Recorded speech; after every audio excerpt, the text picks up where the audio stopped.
Bienvenue dans ce nouvel épisode de ce podcast Branding Therapy. Je suis Olivier, entrepreneur à Los Angeles. Et dans cet épisode, on va parler d'un concept qui est extrêmement important quand il s'agit de branding et de stratégie de marque. Ce sujet, je vais te le révéler d'ici quelques instants. Mais avant donc, de dire ce que c'est et puis de t'expliquer un petit peu comment tu peux l'appliquer toi-même dans on va dire ton branding et pour ta boîte, que ce soit ton produit, ton service ou alors ta marque personnelle. Je vais faire un petit tour en arrière d'il y a quelques semaines. J'imagine que tu n'as pas loupé le fait que Apple ait sorti, en tout cas ait annoncé la sortie prochaine, en tout cas dans les prochains mois, vraiment l'année prochaine quasiment, de son Vision Pro. Vision Pro qui est un casque de réalité augmentée. Ça faisait quelque temps qu'on savait que Apple travaillait dessus en secret. Donc, ça a été fait en grande pompe, évidemment. Tout le monde en parlait sur Internet, dans la presse. Enfin, c'était véritablement un événement, comme chaque nouveau gros produit d'Apple, en tout cas un petit peu One More Thing. Et donc, la presse était unanime par rapport à ce produit-là. Tom Guide parlait d'avancées majeures dans le domaine de la réalité augmentée. TechRadar dit avoir vu le futur, quand même pas rien. Et Cinet explique que c'est le produit c'est un produit qui est bien au-dessus de ce qu'il pouvait espérer.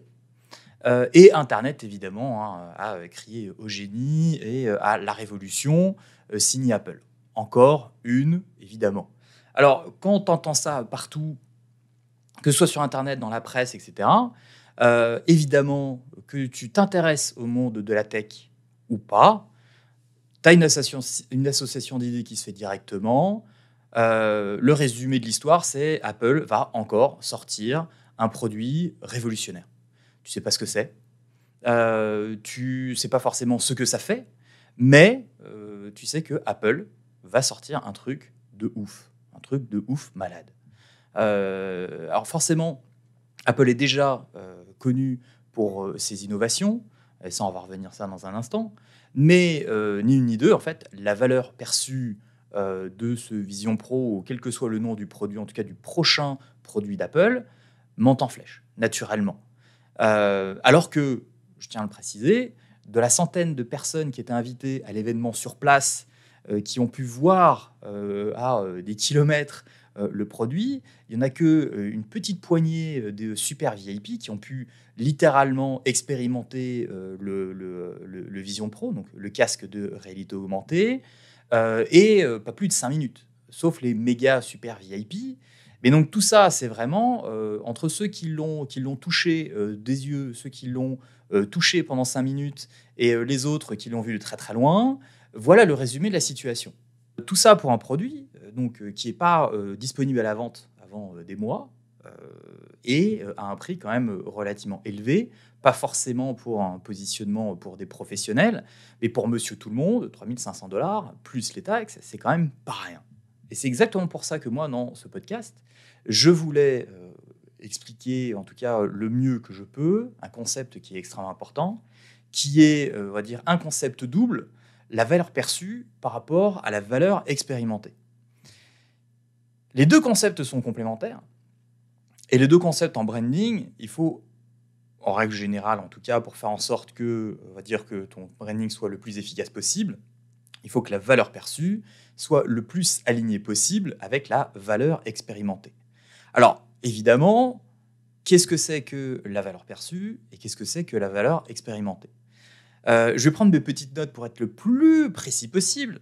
La valeur perçue, c'est la valeur qui se réfère à la perception qui est très subjective d'un consommateur par rapport à une marque, par rapport à un produit ou par rapport à un service. En gros, c'est la manière dont tu évolues un produit, donc sa qualité, son prestige, sa fiabilité, et par rapport à des caractéristiques qui sont sur le papier, on va dire.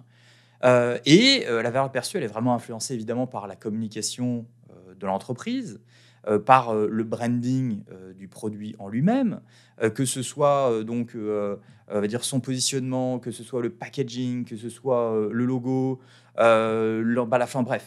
C'est vraiment la valeur que tu perçois avant achat.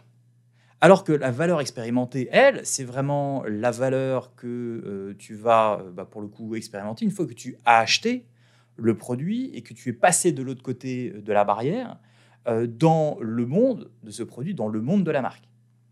Et donc la valeur expérimentée, évidemment, hein, ça se réfère par rapport aux émotions, aux sentiments, toutes les expériences que tu vas vivre en tant que consommateur, et donc toutes les interactions que tu vas avoir avec le produit, mais aussi toutes les interactions que tu vas avoir avec la marque.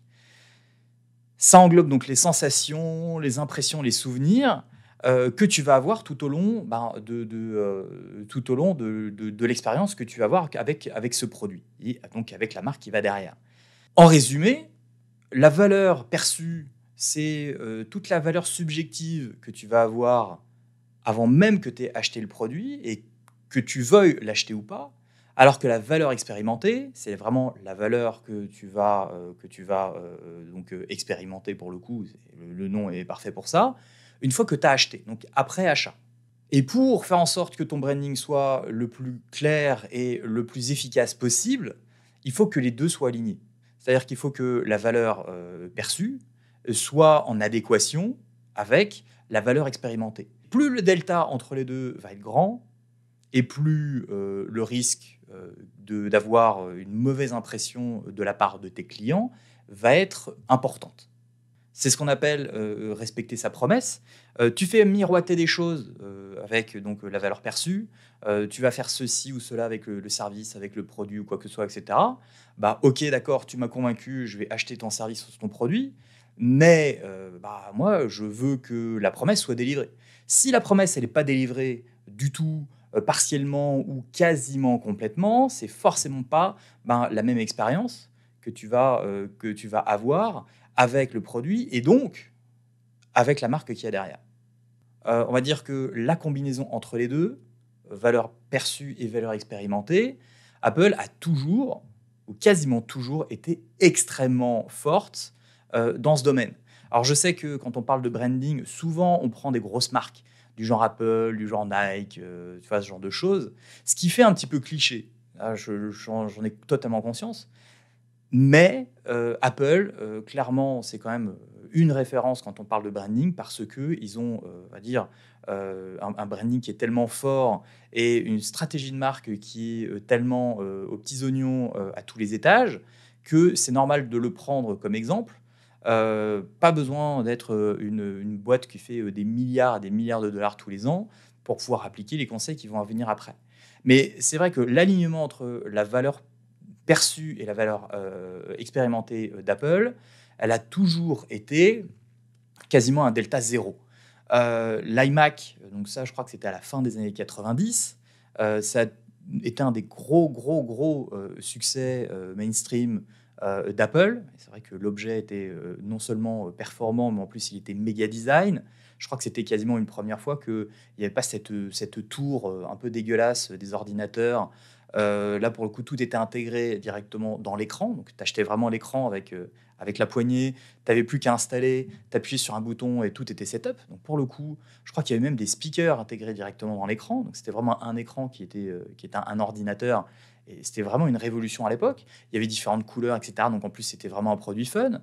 L'iPod, moi, je me souviens que l'iPod, quand j'en ai eu un, ça a vraiment changé ma vie, parce que moi je suis un gros fan de musique, j'écoutais énormément de choses, et de pouvoir avoir 2000 chansons dans ma poche, téléchargées un petit peu illégalement, mais ça, il fallait pas le dire à l'époque, même si tout le monde le faisait, directement dans ma poche, dans mon iPod, franchement, c'était véritablement une révolution.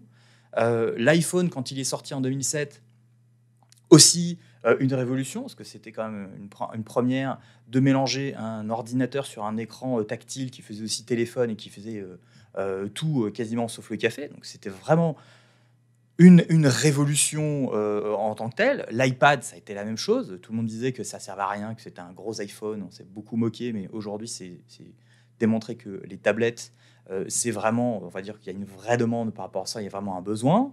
Et puis maintenant, l'Apple Vision Pro, qui pour l'instant n'est pas un produit qui est sorti, mais dont on a déjà une perception de son utilité par rapport à, évidemment, ce que Apple nous a montré, qui est évidemment donc une vision totalement biaisée de la chose, parce que c'est ce que Apple veut communiquer et veut nous montrer de son produit. Donc, en tout cas, sur la valeur perçue de tous donc ces produits Apple, la valeur perçue était très très haute et la valeur expérimentée était extrêmement haute aussi, et toujours alignée avec la promesse, parce que non seulement le produit en lui-même était super facile d'accès, ils étaient super design, il y avait différentes couleurs, donc on pouvait un petit peu le personnaliser. C'était vraiment des produits en eux-mêmes qui étaient de très haute qualité, chers, mais de très haute qualité. Mais au-delà du produit, la valeur expérimentée, elle est bien au-delà de ça. Parce que la valeur expérimentée, c'est pas que le produit, c'est aussi donc, toute l'expérience qui va autour. Le packaging, et pour le coup, Apple a toujours eu cette approche un petit peu luxe de packaging de ses produits. La petite boîte vraiment minimaliste où tu ouvres, tout est vraiment à l'intérieur. T'as l'impression que c'est un Tetris, tellement tous les trucs qui sont alignés, etc. Tout ce qui est le onboarding. Le onboarding, c'est-à-dire une fois que tu achètes un produit, les emails qui sont envoyés automatiquement, le service qui va avec, l'explication, souvent, pas forcément Apple, mais dans la plupart, dans beaucoup d'entreprises, quand tu achètes un produit ou quand tu achètes un service, on t'explique comment ça fonctionne avec des vidéos tutos, avec peut-être un accompagnement d'une demi-heure, peut-être en visioconférence, etc.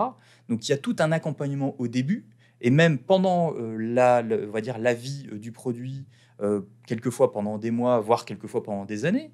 Tout ce qui est la facilité de connexion du produit sur d'autres systèmes, ne serait-ce que une Apple Watch, la facilité de la connecter à ton iPhone, la facilité de connecter un iPhone sur ton iTunes, de le synchroniser pour pouvoir sauvegarder dans le cloud, de pouvoir transférer des données d'un iPhone vers un autre, etc. Ça aussi, ça fait partie de la valeur expérimentée. Le SAV, évidemment, le service après-vente, c'est une énorme partie de la valeur expérimentée. Les suggestions d'utilisation aussi, d'essayer de t'expliquer comment ça fonctionne, en tout cas le produit, de suggérer d'autres utilisations pour aller plus loin, peut-être des propositions de nouvelles applications pour ton téléphone, tout ce genre de choses. Tout ça pour dire que Apple a toujours été extrêmement fort pour faire en sorte que le delta soit quasiment nul entre la valeur perçue et la valeur expérimentée de ses produits. Ça, c'était jusqu'à il y a quelques années. Le hic, c'est que Apple, depuis, on va dire, l'iPhone 7, iPhone 8, donc ça fait, je ne vais pas dire une petite dizaine d'années, mais quand même, la valeur perçue, elle est toujours là, alors que la valeur expérimentée est en chute libre. Pourquoi ? Parce que l'innovation chez Apple, c'est plus vraiment ça. C'est pas facile d'innover tous les ans, et c'est pas avec on va dire des messages clés qui vont dire que l'appareil photo fait tant de millions de pixels de plus, que tu peux faire ceci, cela, etc., que forcément la valeur expérimentée va aller de pair. La valeur perçue a toujours été quand même assez haute, mais c'est vrai qu'il y a beaucoup de gens qui, en achetant des téléphones Apple, se sont fait un petit peu moquer par des gens qui avaient des Google Pixel, donc le téléphone Pixel, ou alors certains autres téléphones du genre Samsung ou même d'autres marques asiatiques, parce que les innovations Apple, ça faisait déjà 1 ou 2 ans qu'ils les avaient sur leur téléphone.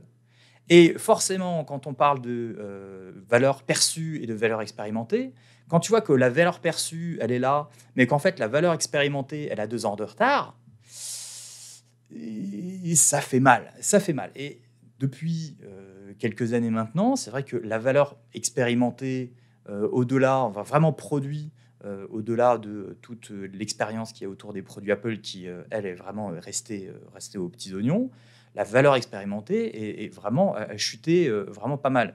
Il y a eu 2-3 couacs aussi. Je crois que c'était l'iPhone 6 avec la batterie qu'on ne pouvait pas vraiment changer alors qu'elle était vide, qu'on nous poussait à acheter un nouveau téléphone, etc. Donc, il y a eu aussi quelques couacs sur la valeur expérimentée en dehors du produit, qui était vraiment liée au service Apple autour de certains de ses produits. Tu commences un petit peu à comprendre, on va dire, l'interaction et pourquoi c'est important d'avoir une valeur perçue qui est proche de la valeur expérimentée, pour faire en sorte que ta promesse, donc la promesse de ta marque, soit au plus proche de ce que les gens vont expérimenter quand ils vont acheter ton produit ou ton service. C'est directement lié à ce qu'on appelle donc le why, c'est-à-dire le pourquoi, la raison d'être d'une marque. La raison d'être de la marque, c'est Apple. D'Apple, c'est de créer les meilleures expériences utilisateurs possibles en poussant l'innovation hardware, logiciel et des services. Et ça, c'est vraiment donc le pourquoi d'Apple depuis vraiment le tout début. Et en fait, ce pourquoi, justement à cause de ce delta de valeur perçue, valeur expérimentée qui a commencé à s'accroître, le why d'Apple, donc la raison d'être d'Apple, a commencé à se détériorer. Alors, j'ai vu pas mal de gens, on va dire des brand stratégistes sur YouTube notamment, qui analysaient la situation en disant que le why d'Apple avait changé et que le why d'Apple aujourd'hui, c'était de faire, on va dire, de augmenter la valeur perçue et donc les prix artificiellement pour essayer de s'en mettre plein les fouilles. Moi, je ne suis pas d'accord du tout avec ça. Le why d'Apple a jamais changé. C'est juste que le why d'Apple, il était de plus en plus difficile de pouvoir le respecter, de respecter sa promesse, c'est-à-dire d'avoir les meilleures expériences possibles avec nos produits. Cette promesse, ils ont eu beaucoup de mal ces dernières années, mais en sortant, en tout cas en faisant l'annonce en grande pompe de l'Apple Vision Pro, cette valeur perçue et en tout cas ce why, Apple est en train de le retrouver. Parce que le why, clairement, c'est donc les meilleures expériences utilisateurs possibles avec le hardware, le software et le service. C'est exactement ce que Apple est en train de délivrer avec un produit qui n'est pas encore sorti. Et j'irais même jusqu'à dire que le Vision Pro d'Apple a permis à Apple de redevenir Apple. C'est-à-dire que la promesse d'Apple, qui jusqu'à maintenant n'était plus tenue, en tout cas pas totalement, avec le Vision Pro, en tout cas l'image, la valeur perçue qu'on a du Vision Pro, est en train de redevenir le Apple qu'on a connu dans le temps, le Apple qui crée des révolutions, le Apple qui crée des choses qui sont clairement impossibles d'avoir ailleurs. La promesse d'Apple est en train de revenir. Alors, évidemment, ceux qui sont les spécialistes de la tech vont dire « Non, mais attends, tu es en train d'expliquer que c'est un produit révolutionnaire et qu'on n'a jamais vu ça ailleurs, etc. » Alors que il y a des masques de réalité augmentée qui se font. Il y a des petites boîtes qui sont un petit peu partout dans le monde. Je sais qu'il y a des boîtes en France, par exemple, qui ont aussi des masques de réalité augmentée, plus orientés applications pour les professionnels, etc., qui fonctionnent très bien et qui sont très, très, très beaux outils. Et ça, je ne dis pas le contraire. Je parle vraiment là de valeur perçue, vraiment plus par rapport au grand public. Et c'est vrai que l'application, en tout cas la vision que Apple a avec son Vision Pro, pour le coup c'est marrant hein, le mot vision là-dedans, la vision qu'Apple a avec son nouveau produit est vraiment très différente parce que jusqu'à maintenant, les problèmes on va dire de perception qu'on avait par rapport à la réalité virtuelle, la réalité augmentée, ce genre de choses, il y avait beaucoup de bah oui, mais on va être coupé du monde, on va devoir mettre un casque, on va plus voir les gens, etc. Ça va nous couper de la réalité. Et tous ces a priori qu'on pouvait avoir par rapport à la technologie en règle générale, Apple a réussi en l'espace de quelques minutes à nous démontrer qu'il y avait des solutions pour pouvoir contrer un petit peu, contrecarrer ces problèmes-là. Et le produit le fait très bien. Et c'est pour ça qu'aujourd'hui, c'est vraiment, on va dire, perçu, en tout cas, le Vision Pro est perçu comme un futur casque de réalité augmentée révolutionnaire, en tout cas pour beaucoup de gens, parce que ça vient adresser des problèmes qui, pour le coup, n'étaient pas de problèmes techniques, technologiques, mais plus des problèmes éthiques, on va dire. des problèmes d'être coupé de la réalité, de coupé de sa famille quand on a avec son casque de réalité virtuelle ou de réalité augmentée dans son salon, ou alors de couper de ses collègues quand on est au bureau et qu'on veut faire des choses en bureautique, quand on est devant son ordinateur et qu'on préfère mettre son casque plutôt que d'être dans un open space et de pouvoir parler avec des collègues ou ce genre de choses. Donc, Apple a réussi à adresser ces problématiques de façon très intelligente et ça augmente encore plus la valeur perçue et certainement la valeur expérimentée. En tout cas, le jour où on aura la possibilité de tester la chose. Donc, si je dois résumer le sujet principal donc, de cet épisode, qui est donc la valeur perçue et la valeur expérimentée en branding, pour faire en sorte que tu aies donc une stratégie de marque qui soit vraiment réussie, il faut absolument d'aligner donc les deux, donc valeur perçue et valeur expérimentée, et de faire en sorte que le delta entre les deux soit le plus minime possible, voire totalement inexistant. Comment tu calcules ça? Souvent, c'est des sondages auprès des clients. Euh, Souvent, tu vas recevoir, quand tu achètes un produit, par exemple, des notes. Est-ce que vous recommanderiez à un collègue ou à un ami le produit que vous avez acheté ou le service que vous avez acheté? Souvent, on va te demander de mettre une note de 0 à 10, avec un petit commentaire. Alors, c'est sûr que d'un point de vue mesure, d'un point de vue KPI, c'est pas génial, ça pisse pas très loin, mais si on te demande ça, c'est souvent pour essayer de voir un petit peu la valeur expérimentée, et puis ensuite de faire d'autres sondages pour essayer de comprendre auprès des clients quel est le delta, d'essayer de le calculer et d'essayer justement de trouver et d'ajuster certaines stratégies pour faire en sorte que le delta entre valeur perçue et valeur expérimentée soit le plus minime possible.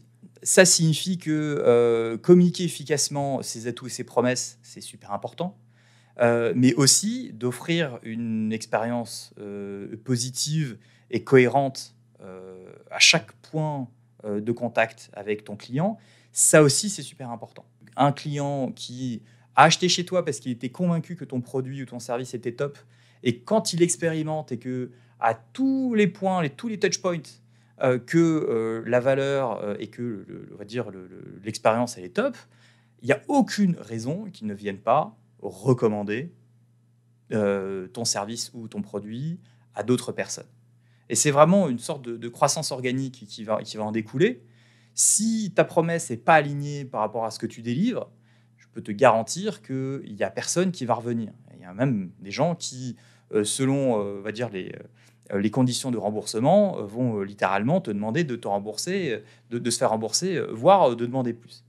Alors, évidemment, tu n'es pas Apple. Je ne suis pas Apple non plus. Il y a peu d'entreprises qui sont, on va dire, Apple. Moi, je m'adresse principalement aux petites entreprises. Donc, que ce soit des indépendants, des solopreneurs, ou alors des TPE et des PME, moi, je m'adresse principalement à vous. Donc, vraiment des petites structures qui n'ont pas des budgets marketing, des budgets branding de psychopathes, de ouf malades. On dit souvent de dépenser 10% de ton chiffre d'affaires dans ton marketing chaque année. Quand tu es une start-up, c'est souvent beaucoup plus.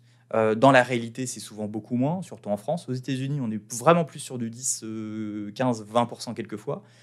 Mais en France, c'est sûr qu'on est souvent en dessous des 10%.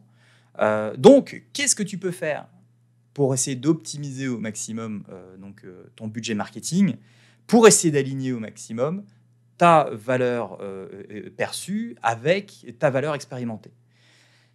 Tout va là-dedans dans l'exécution marketing de ta stratégie de marque.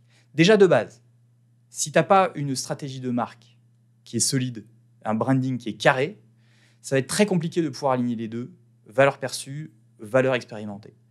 Pourquoi? Parce que d'aligner les deux, ça veut dire de respecter ta promesse, de respecter le ton, de respecter on va dire, l'intégralité de ton positionnement, de bien connaître aussi à qui tu t'adresses, donc tes personas, ce genre de choses. Si tu n'as pas cette base, ton marketing derrière, lui, qui va vraiment être, on va dire, de la solution pour pouvoir exécuter et délivrer cette valeur expérimentée, ça va être extrêmement compliqué d'être cohérent et d'être consistant sur la longueur. Il y a peut-être des touchpoints dans ton marketing qui vont être, qui vont être bien, mais il y en a d'autres qui vont être beaucoup plus faibles. Et le problème, c'est que les gens ont tendance à retenir, on va dire, les côtés plutôt négatifs, même si tout est vraiment bien, bien, bien. S'il y a un moment où c'est vraiment pas bien, ça va faire vraiment une mauvaise note. Et d'ailleurs, c'est souvent comme ça que les gens se réfèrent, par exemple, aux avis sur Internet. Ce qu'on dit, c'est qu'il faut, je crois, 9 avis positifs pour effacer un avis négatif. Dans la valeur expérimentée, c'est un petit peu le même principe. C'est-à-dire que tu ne peux pas te permettre d'avoir un touchpoint dans ton marketing, sachant qu'un touchpoint, c'est quoi? C'est littéralement un point de contact avec tes prospects, ou alors avec, principalement avec tes prospects, pour essayer de les convaincre entre le moment où ils ont découvert ta marque et le moment où ils sont devenus consommateurs, donc ils ont acheté. S'il y a des touchpoints qui sont un petit peu plus faibles que d'autres, ça risque de pâtir sur ta valeur perçue. Et puis une fois que tu as des touchpoints aussi d'un point de vue consommateur, des gens qui ont déjà acheté, ça peut aussi pâtir avoir un impact sur ta valeur expérimentée. Donc déjà d'une, il faut avoir une stratégie de branding qui est carrée, qui est documentée. Ça, j'insiste là-dessus, hein, parce que le document, c'est super important, surtout si tu travailles avec des partenaires externes, que ce soit des freelances, que ce soit une agence qui t'accompagne, que ce soit des consultants ou quoi que ce soit. Il faut que ce soit facile d'accès, facile de partager ta stratégie. Il faut que ce soit documenté. C'est pas un truc que sur un coin de table comme ça, clac, clac, clac, boum, hop, j'ai ma stratégie. C'est pas comme ça que ça marche. La deuxième chose, c'est d'avoir des outils marketing qui sont mis en place pour pouvoir exécuter le plus simplement et le plus rapidement possible, mais surtout de pouvoir, on va dire, rectifier le tir le plus rapidement possible. Ça, c'est extrêmement important. Dans certaines industries, ça va être plus compliqué, notamment les gens qui ont des produits physiques. Si par exemple, tu as un problème de packaging et que tu as imprimé le packaging, et que tu vois que le packaging peut être optimisé, etc., une fois que c'est imprimé, c'est imprimé. À moins de tout foutre à la poubelle et de tout réimprimer, ce qui va te coûter une fortune, forcément, c'est moins réactif que quand tu fais du 100% digital et que tu vois que peut-être qu'il y a un touchpoint, par exemple, dans ton onboarding, où il y a un email qui est peut-être pas assez clair par rapport à peut-être le support sur tel service ou sur telle fonction de ton produit, etc. Ça, c'est beaucoup plus facile de pouvoir le rectifier et de pouvoir même le mesurer et de pouvoir le changer totalement, voire faire du A/B testing pour essayer d'optimiser cette partie qui est plus faible que le reste. Donc ça, c'est important aussi d'avoir les outils nécessaires pour pouvoir le faire. C'est pour ça que d'avoir des outils d'automation, donc d'automatisation, c'est ultra important dans ton marketing, parce que ça va te permettre d'avoir une cohérence dans tout ce que tu vas envoyer, donc dans tout ce que tu vas traquer aussi, que ce soit les emails, que ce soit sur les réseaux sociaux, que ce soit sur ta boutique e-commerce ou ce genre de choses, pour vraiment essayer de trouver les points faibles et de pouvoir les adresser le plus rapidement possible pour justement éviter d'avoir une épidémie de points faibles dans ton marketing. Mais ça marche aussi pour les créateurs de contenu. Les créateurs de contenu, on va dire, si je dois caricaturer un petit peu, par exemple, pour les gens qui sont sur YouTube, la valeur perçue, ça va être un petit peu les miniatures de tes vidéos. Ça va être aussi comment tu présentes ta page YouTube, donc ça va être la bannière, ça va être ta photo. Sur LinkedIn, la valeur perçue, ça va être ton profil personal branding. Donc là, on est plus sur du côté personnel, professionnel, ou alors la présentation de ta page business sur LinkedIn. Ça va vraiment être la valeur perçue. La valeur expérimentée, ça va être plus en surface ce que tu vas partager. La valeur que tu vas partager dans tes contenus. Est-ce que tu vas être plus dans la retenue? Est-ce que tu vas être super salesy, du genre je vais te donner quatre types, mais le cinquième, pour l'avoir, il faut acheter ma formation. Ça, pour le coup, ça peut tout casser. Parce qu'entre la valeur perçue, en te disant ça a l'air d'être quelqu'un de très sérieux, c'est quelqu'un qui va aider, qui va donner, etc. Et puis au dernier moment, on essaye de faire un petit peu le marchand de tapis pour essayer de récupérer ta carte bleue. La valeur expérimentée, forcément, ça va pas être génial. La valeur expérimentée aussi, c'est les gens qui vont aller acheter donc, tes produits, tes services, tes formations, quoi que ce soit, et qui, au final, vont se retrouver face à on va dire une coquille vide, parce que le truc, tu l'as tellement bien vendu que le produit, il est vraiment pas terrible. Et là, pour le coup, bah, tu risques de casser les dents, parce que, comme je te le disais tout à l'heure, il y a de fortes chances que les gens soient déçus, qu'ils partagent leur avis qui soit vraiment négatif et qu'ils demandent à se faire rembourser. Il y a aussi une autre chose qui est super importante quand tu n'as pas beaucoup de moyens, c'est de se focaliser sur la partie onboarding. L'onboarding, souvent, c'est un point faible chez les entrepreneurs, en tout cas chez les petites entreprises. L'onboarding, pour ceux qui ne savent pas ce que c'est quoi? C'est en gros quand tu as un nouveau client, de le faire rentrer dans tes procédures en tant que nouveau client. Alors que ce soit, par exemple, dans une formation en ligne, d'envoyer les accès et de faire en sorte que les accès à la plateforme de formation soient simples, d'avoir une mini formation, peut-être vidéo, un petit welcome pour t'expliquer comment la plateforme fonctionne, manage expectations, d'avoir du contenu qui va t'expliquer clairement toi en tant que formateur ce que tu vas apporter, donc peut-être le programme de la formation, comment pouvoir te contacter toi en tant que formateur s'il y a la moindre question de la part de tes élèves, tout ce genre de choses. Ça, c'est toute une partie onboarding qui est super importante parce que ça montre ton sérieux, ça montre aussi que tu n'en as pas rien à foutre de ton client une fois qu'il a, on va dire, donné sa carte bleue. Mais ça montre aussi la qualité perçue. Tout ça, ça augmente la qualité, et donc la valeur perçue du produit. Il n'y a rien de pire que quelqu'un qui t'a vendu quelque chose et qui te refourgue le truc et dit vas-y, démerde-toi. Amuse-toi, démerde-toi. Vas-y, je te regarde. Il n'y a rien de pire. Et le onboarding, le problème, c'est que il faut vraiment bien connaître non seulement son audience, mais en plus, il faut bien connaître un petit peu la perception de son audience, plutôt que toi, par exemple, en tant que créateur du produit. Parce que tu ne vois pas forcément les mêmes choses que les gens qui ont acheté ton produit. Toi, tu vois le côté technique, tu vois le côté, c'est facile en fait de créer un compte, tu mets login, mot de passe et tu rentres dans la plateforme. C'est pas aussi évident que ça pour tout le monde. Ça dépend de l'âge des gens. Les jeunes, évidemment, c'est simple. Mais dès que tu vas taper dans les 50, 60 ans et plus, c'est pas forcément quelque chose qui est inné chez eux. Et donc, de bien connaître ton audience, et donc de bien connaître ton persona, et donc d'avoir une bonne stratégie de marque, de savoir à qui tu t'adresses, ça aussi, ça va te permettre de mieux optimiser ta séquence d'onboarding, et en plus de pouvoir l'optimiser et l'automatiser pour faire en sorte que ce soit vraiment nickel, et que tu aies un minimum de travail, mis à part de faire ton travail, c'est-à-dire de donner des conseils, etc., plutôt que d'être un petit peu au four et au moulin et de rectifier des choses au dernier moment ou de faire les choses à la main parce que tu n'as pas le temps de faire ça en tant qu'entrepreneur dans une petite structure. Petit dernier exemple, ça parce que j'en vois beaucoup, ça fait quelques années maintenant, pour ceux qui font du e-commerce et notamment du e-commerce en dropshipping. Le dropshipping, alors pour le coup, je ne vais pas faire, on va dire, le reste du podcast qui commence déjà à être un petit peu long sur le dropshipping, parce que très clairement, ce n'est pas le sujet.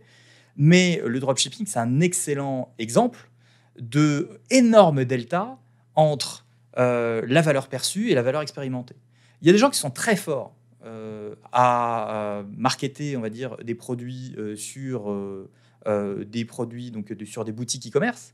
Des produits qui sont dropshipping, hein, donc des produits qui sont souvent achetés en Asie et qui sont revendus et envoyés directement par le fournisseur asiatique vers ton client.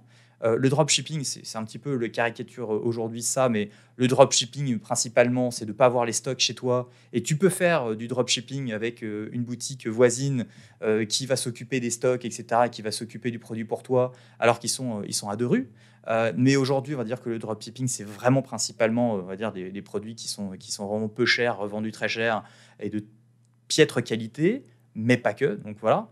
Mais le problème du dropshipping, c'est que si tu arrives à vendre du rêve avec des produits dont tu ne contrôles pas la qualité, tu ne contrôles pas le packaging, tu ne contrôles pas on va dire le shipping, c'est-à-dire la durée de livraison, Si tu ne contrôles pas toute l'expérience quand tu vas ouvrir la boîte, ouvrir le paquet, le petit mot qui va bien, va dire l'expérience de la boîte, etc., et que tu as acheté, en tout cas toi dans ta tête en tant que client, tu as acheté un truc qui est cool et que tu ouvres un paquet tout dégueulasse, que tu ouvres à l'intérieur, c'est du carton, c'est du papier, et que tu as une boîte on va dire, qui ressemble à rien, qui n'est pas brandée, et qu'à l'intérieur, le truc qui ressemble pas à grand-chose, là, pour le coup, la valeur perçue que tu as vendue et la valeur expérimentée quand tu reçois la chose, elle est tellement énorme que je peux te garantir que les gens qui ont acheté chez toi ne reviendront jamais et vont boycotter ton site. Ça, c'est pourquoi, aujourd'hui, pour moi, le dropshipping, en tout cas dans sa version commune, c'est une c'est une très, très mauvaise idée. Parce que maintenant que les coûts d'acquisition des clients est de plus en plus cher, parce que la publicité augmente, parce que l'influence aussi, le coût de l'influence marketing augmente aussi, ça coûte de plus en plus cher de récupérer des clients, que ce soit pour des produits ou des services. Donc si ces clients, c'est des one-shot et qui reviennent jamais, alors qu'à la base, c'est quand même le but, c'est de faire en sorte de les faire revenir en tant que clients pour qu'ils viennent des clients récurrents, tu te tires une balle dans le pied. Alors qu'il y a des façons de faire du dropshipping beaucoup plus clean, avec des entreprises qui sont plus locales, où tu peux mettre ton logo, tu peux mettre ton expérience dessus, et où tu peux maîtriser, on va dire, 95% de la chaîne, même si c'est pas toi qui va t'occuper du reste. Là, pour le coup, tu peux avoir un delta qui peut être extrêmement, on va dire, réduit entre ta valeur perçue et ta valeur expérimentée. Et j'espère que dans cet épisode de podcast, j'ai pu éclairer ta lanterne sur ce concept qui est extrêmement important et que j'utilise moi tous les jours dans mon business, que j'utilise tous les jours dans, on va dire, dans les stratégies que on met en place avec nos clients, mais aussi les conseils que je donne aussi dans les formations, parce que cette valeur perçue et cette valeur expérimentée, c'est vraiment comme le yin et le yang. Il faut qu'ils soient alignés tout le temps pour faire en sorte que tes clients soient le plus happy possible. Si ta valeur perçue, elle n'est pas très haute, que tu vends un produit à 5 balles et que la personne reçoit un produit qui est bof, mais qu'à 5 balles, bon, fallait pas s'attendre à grand-chose, très honnêtement, il n'y a pas mort d'homme.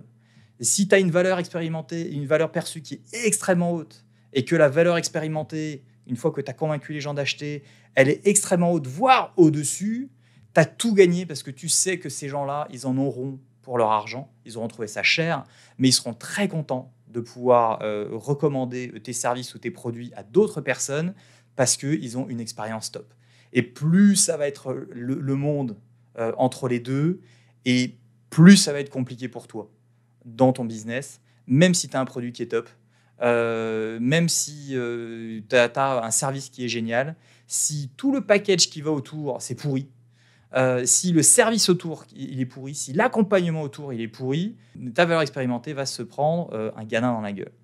N'hésite pas à me dire, soit dans les commentaires si tu es sur YouTube, ou alors à mettre une petite review dans Apple Podcast ou alors sur Spotify pour me dire un petit peu ce que t'en penses de cet épisode. Peut-être un petit email aussi pour m'expliquer peut-être des sujets qui peuvent t'intéresser. Merci beaucoup d'avoir écouté cet épisode, peut-être un petit peu long, mais j'espère avoir on va dire une valeur expérimentée à la hauteur de la valeur perçue que tu as de ce podcast. N'hésite pas à me donner ton feedback par rapport à cet épisode et peut-être aux épisodes précédents et les épisodes futurs si tu écoutes ce podcast dans un futur proche ou lointain. Merci d'être arrivé jusqu'au bout. Je suis toujours Olivier, entrepreneur à Los Angeles, et c'était un nouvel épisode de Branding Therapy.